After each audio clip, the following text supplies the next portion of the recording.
Hey, it's Evan, and I just want to let you know that if you have a DSLR of any kind, that you can start taking pictures just like the ones that you're seeing on this page right now. You do not need an expensive camera to take pictures like this. You just need a basic DSLR, and here's why.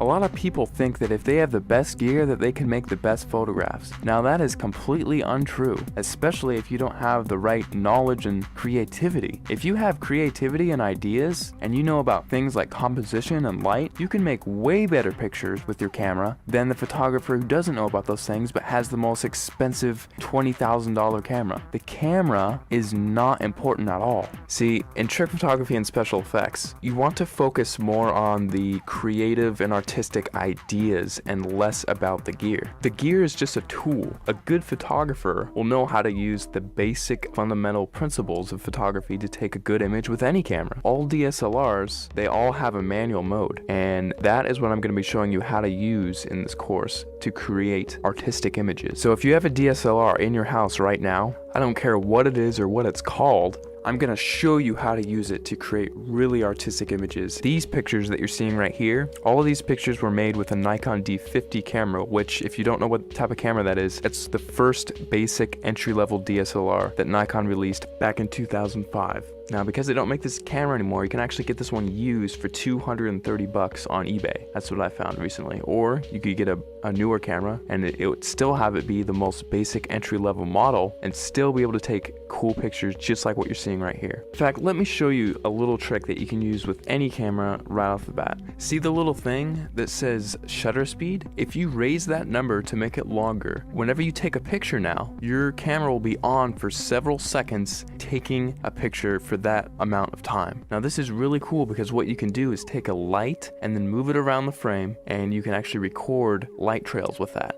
And people, if you've heard of this technique before, it's called light painting, but most people think that, oh, I just wave a flashlight around and then it's done. Well, actually, it's a whole art form in and of itself, because there are dozens of different types of lights that you can use in light painting, and all of them have a specific use. And you have to know how to move the lights in certain ways in order to create certain shapes and things like that. And that is the type of stuff that I'm going to be showing you inside the course. And now if you also have Photoshop, you can get really creative.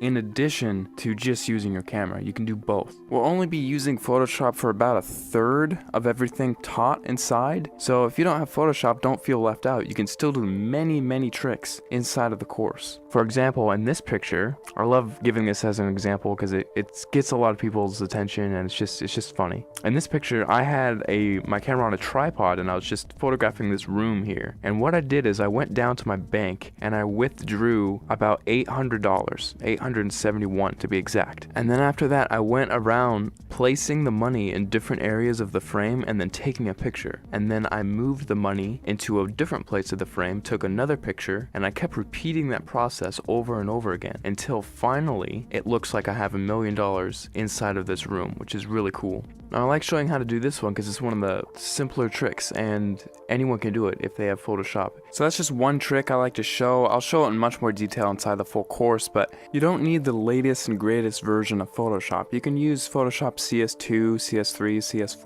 or the latest, which is CS5. And if you're using Photoshop Elements, you can use Photoshop Elements 10, and you can still get away with doing many things, including this trick, inside of the course.